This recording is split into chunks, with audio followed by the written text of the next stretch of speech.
ትራምፕ አደረጉት ተመድን አፍርሰው የራሳቸውን ስርዓት እየዘረጉ ነው። አሜሪካ ከዓመት በፊት በሰጠችው ቅድመ ማስጠንቀቂያ መሰረት የተባበሩት መንግስታት ድርጅት አካል ከሆነው የዓለም የጤና ድርጅት አባልነት በይፋ ለቃ ወጥታለችም።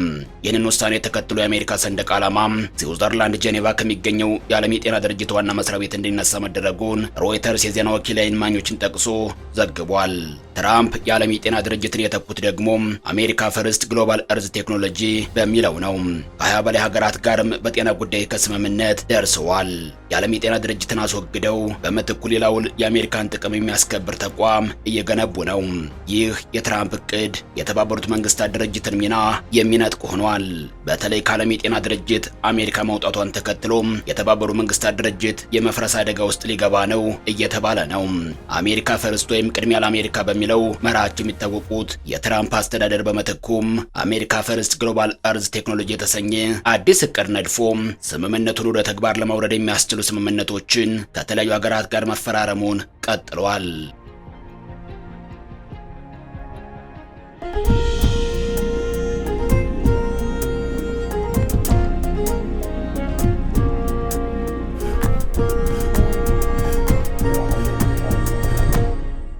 ሀገራት በቢሊዮን ዶላር እየተደለሉ በተለይ የአፍሪካ ሀገራት የትራምፕ አዲስ እቅድ አስፈጻሚ እየሆኑ ነው።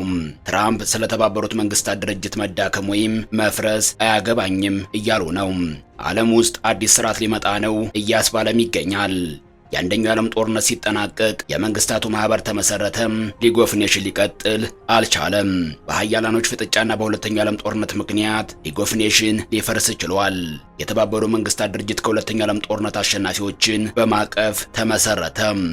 ይህ የተባበሩት መንግስታት ድርጅት ለሀያላን ሀገራት ቅድሚያ መስጠቱ ሌሎች ከአምስቱ ድምፅን በድምፅ የመሻር ስልጣን ካላቸው ሀገራት ውጭ ያሉ ሀገራትን ያገለለና ለተጽዕኖ ፈጣሪ ሀገራት አድሎ የሚያደርግ ተብሎ ይተቻል። በተለይ አፍሪካ ተወካይ ያለመኖሩ ብዙ ጊዜ ተመድ ፍትሃዊ አይደለም ያስብለዋል። ሆኖም ግን ተመድ አሁን በአንድ ትራምፕ ምክንያት ፍርክስክሱ ወጥቷል። ትራምፕ አሜሪካ ስለተባበሩት መንግስታት ድርጅት አያገባኝም ብለዋል።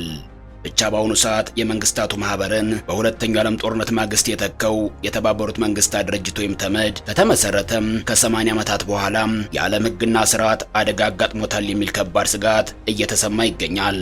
በትናንትናው ዕለት ፕሬዚዳንት ዶናልድ ትራምፕ ሁለተኛ ዙር የስልጣን ዘመናቸውን በጀመሩበት ዕለት ካስተላለፏቸው ፕሬዚዳንታዊ ውሳኔዎች መካከል አንዱ የሆነው ከዓለም ጤና ድርጅት መውጣት ተግባራዊ ሆኗል። ይህንን ውሳኔ ተከትሎ የአሜሪካ ሰንደቅ ዓላማ ስዊዘርላንድ ጄኔቫ ከሚገኝ የዓለም ጤና ድርጅት ዋና መስሪያ ቤት እንዲነሳ መደረጉን ሮይተርስ የዜና ወኪል የዓይን እማኞችን ጠቅሶ ዘግቧል። ከአሜሪካ ጤናና የውጭ ጉዳይ መስሪያ ቤቶች በጋራ ባወጣው መግለጫ መሰረት ከዚህ በኋላ ሀገሪቱ ከዓለም ጤና ድርጅት ጋር የሚኖራት ግንኙነት ውስንና ከተቋሙ መውጣቷን ለማጠናቀቅ በሚያስፈልጉ ጉዳዮች ላይ እንደሚሆን ተጠቅሷል። አንድ ከፍተኛ የአሜሪካ መንግስት የጤና ባለስልጣን በድርጅቱ ውስጥ በታዛቢነት የመሳተፍም ሆነም መልሶ አባል የመሆን እቅድ የለንም ሲሉ ተናግረዋል። በበሽታዎች ቁጥጥርና ቅድሚያ በሚሰጣቸው በሌሎች የማህበረሰብ ጤና ጉዳዮች ላይ በዓለም አቀፍ ደረጃ በኩል ሳይሆን በቀጥታ ከሀገራት ጋር ለመስራት አቅዳለችም።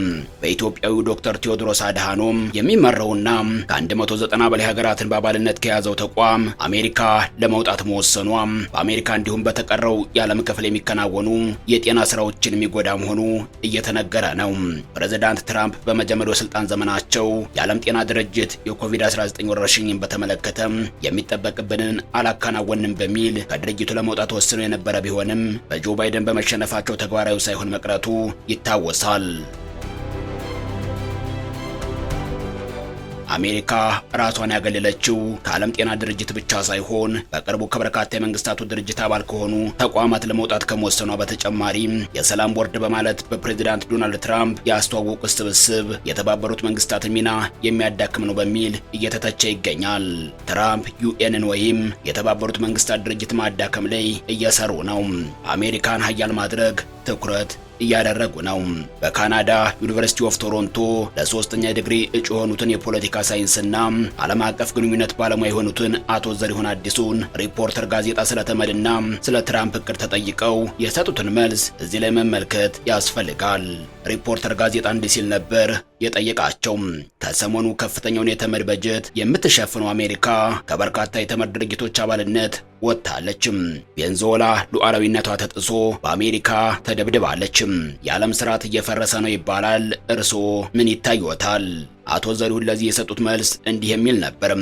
የትራምፕ አስተዳደር ከመጣ ጀምሮ አሜሪካን ባለብዙ ወገን ግንኙነት ከምንለው ዓለም አቀፍ ግንኙነት መልቲላተራል ዲፕሎማሲ እያገለገለ ነው። የዓለም ስርዓት የምንለው ሊበራል ወርልድ ኦርደር ምዕራባውያኑ ሰራሽ ነው።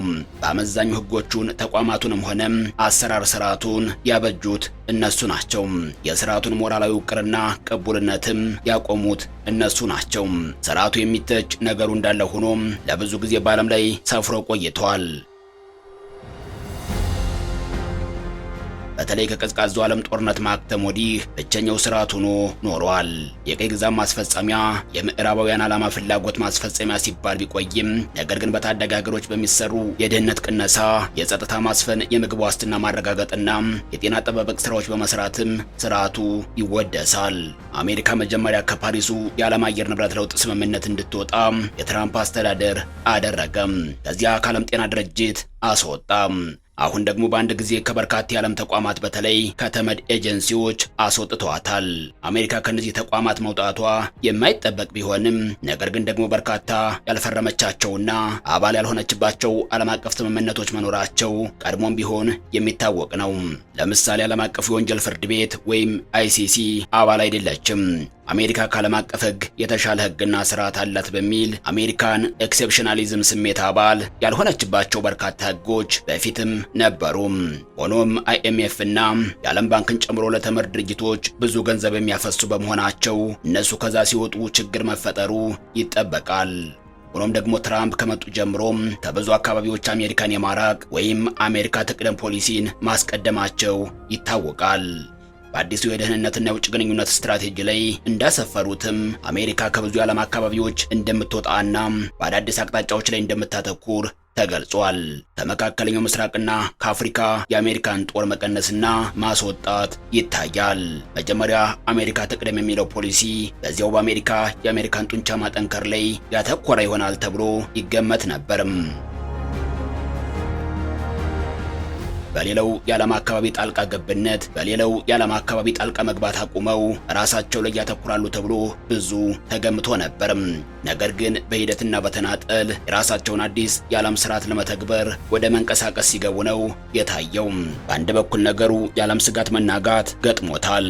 የቻይና ልዕለ ኃያል ሆኖ የመውጣት ጉዞም ምዕራቡ ዓለምን አስፈርቶታል።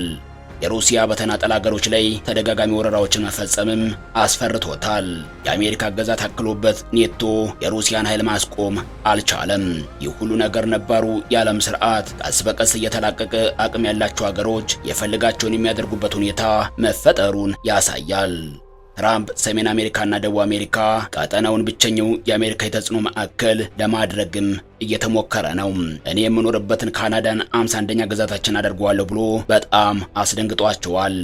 አሁን ደግሞ ግሪንላንድ የኛ መሆን አለባት እያለ ነው። በቅርቡ ቬንዙዌላን መውረሩም የዚሁ ፖሊሲ ውጤት ነው።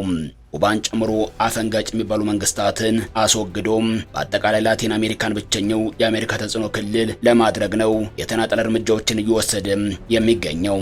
አሜሪካ ትቅደም ብሎ በሌሎች ሀገሮች ጣልቃ ያለመግባት ፖሊሲ እንደሚከተል መጀመሪያ ፍንጭ የሚሰጥ ነገር ቢናገርም ተመልሶ ግን አሜሪካን ወደ ወራሪነትና ወደ ጣልቃ ገብነት ነው ሲከታት የታየው። ይህ የአሜሪካንን ልዕለ ኃያልነት መዳከም ያስቆማሉ የሚለው ጥያቄ አጠያያቂ ነው።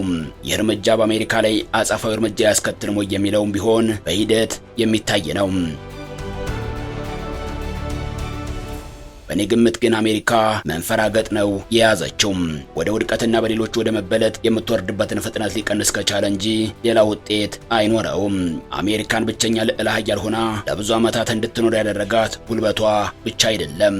አሜሪካ ከሌሎች ሀገራት የምትመሰረተው ወዳጅነትም ነበር ያጠነከራትም።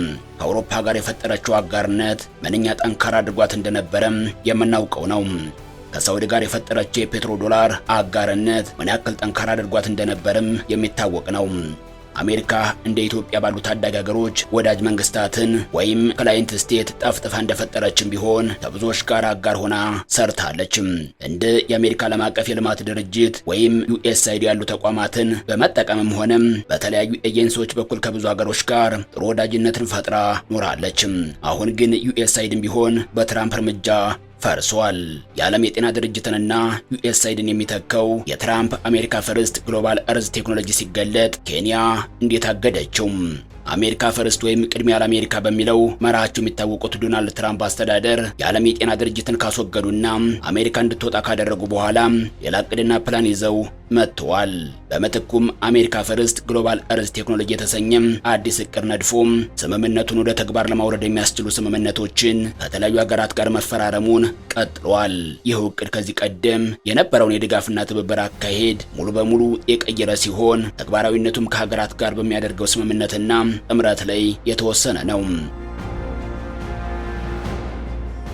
ከሀገራቱ ጋር የሚደረገው ስምምነት አሜሪካ ፈርስት በተሰኘም ዓለም አቀፍ የጤና ቴክኖሎጂ ውስጥ የተካተቱ ወሳኝ ሀሳቦችን በተመሳሳይ መልኩ የሚተገበር ሲሆን ለአሜሪካ ብሔራዊ ጥቅም ቅድሚያ የሚሰጥ የሁለትዮሽ አጋርነትን መሰረት ያደረገ እንዲሁም አጋር ሀገራትም እንደየአቅማቸው የራሳቸውን አስተዋጽኦ እንዲኖራቸው የሚያደርግ ነው። እስካሁን ድረስ በዓለም አቀፍ ደረጃ 27 ሀገራት፣ በአፍሪካ ደረጃ ደግሞ ከ5 ሀገራት ጋር ስምምነቱ ተፈርሟል። ከአፍሪካ ኬንያ፣ ኢትዮጵያ፣ ቦትስዋና፣ ሴራሊዮንና ማዳጋስካር ፈርመዋል። ኢትዮጵያ ለ5 ዓመታት በሚቆየው ይኸው ስምምነት አማካኝነት ከ1.6 ቢሊዮን ዶላር በላይ ሲመደብላት ቀሪው በኢትዮጵያ መንግስት በኩል ይሸፈናል። ከሚደረገው የገንዘብ ድጋፍ ውስጥ 25 በመቶ ለመድኃኒት ግዥና የሕክምና ቁሳቁሶች የሚውል ሲሆን 15 በመቶ የሚሆነው ደግሞ 270 ሺህ የሚጠጉ የጤና ባለሙያዎችን ቅጥር ለመፈጸም የሚውል ነው። 30 በመቶ የሚሆነው ደግሞ ለቴክኒካል ድጋፍና ተያያዥ ስራዎች የሚውል ነው። ለእያንዳንዱ ሀገር የሚመደበው የገንዘብ መጠንም ልዩነት እንዳለው መረጃዎች ይጠቁማሉ። ስትራቴጂው ከሀገራት ጋር የሚደረገው ስምምነት እንደ ሰብአዊ እርዳታ የሚመለከት ሲሆን በተለያዩ የዓለም ሀገራት የሚከሰቱ በሽታዎችን ባሉበት ቀድሞ በመለየት በመከላከልና በመቆጣጠር የአሜሪካውያንን ደህንነት መጠበቅን የሚያስቀድም ነው። ይህንን ስምምነት ከአሜሪካ መንግስት ጋር በመፈራረም ቀዳሚ የሆነችው ጎረቤት ሀገር ኬንያ ናትም።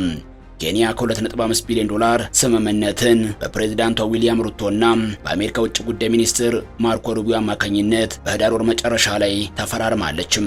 አንዳንድ ኬንያውያን ግን ይህ ስምምነት አሜሪካ እንደ HIV፣ የቲቪ ሕክምና ታሪክና የኬንያውያንን የክትባት መረጃዎችን የመሳሰሉ የግል መረጃዎችን እንድታገኝ በር ይከፍትላታል በሚል ስጋት ሙሉ የስምምነቱ ይዘት እንዲገለጽ ወትውተዋቸዋል። ለአሜሪካ እንዲጋሩ የሚያደርጉት ምን አይነት ልዩ የመረጃ ምድቦች እንዲሆኑ መንግስታቸው እንዲያብራራና ሰነዱ ለህዝብ ይፋ እንዲደረግ በተደጋጋሚ ጠይቀው የስምምነቱ ሰነድ ይፋ ከመደረጉ ባለፈ ጉዳዩ በመጨረሻም ወደ ፍርድ ቤት አምርቷል። ስምምነቱ ከተፈረመ ከአንድ ሳምንት በኋላ የኬንያ ፍርድ ቤት የግላዊ መረጃ ደህንነት ጥበቃን በተመለከተ ለዜጎች መብት የሚከራከሩ ቡድኖች ባቀረቡት አቤቱታ መሰረት ጥበቃን የሚሹ የጤና መረጃዎች ተላልፈው እንዳይሰጡ ጊዜያዊ እግድ ጥሏል። ሌላኛዋ ስምምነቱን የፈረመችው ሴራሊዮንም ተመሳሳይ ጥያቄዎችን ማስተናገድ ጀምራለችም። ግለሰቦችና አንዳንድ መገናኛ ብዙሃን የስምምነት እቅዱ ግልጽ አለመደረጉ አግባብነት እንደሌለው በመጥቀስ ለህዝብ ይፋ እንዲደረግ እየወተወቱ ነው። ሴራሊዮናውያን የተመለከቱት መግለጫና ማህደር ይዘው በፈገግታ የተሞሉ ባለስልጣናትን ፎቶዎች ብቻ ነው። ይህ ሚስጥራዊነት ተቀባይነት የለውም። ዜጎች ሰነዱን የመፈተሽ መብት አላቸው የሚሉ ጥያቄዎች እየተሰሙ ነው። የኢትዮጵያ መንግስት የስምምነቱን ዝርዝር ይዘት ይፋ ባያደርጉም በአሜሪካ መንግስት መረጃ መሰረት ግን ከሌሎች የአፍሪካ ሀገራት ጋር ከተፈረመው ስምምነት የተለየ እንደማይሆን ይታመናል። በዚህ ረገድም የጤና መረጃ አስተዳደር ስርዓትን ለመዘርጋትና ለመተግበር ባለፈው ዓመት የወጣው መለያ ቁጥር 1362/2017 የተካተተው የጤና መረጃ ጥበቃ ጉዳይ ስጋት አለን የሚሉ ባለሙያዎችና ተቋማት አሉ።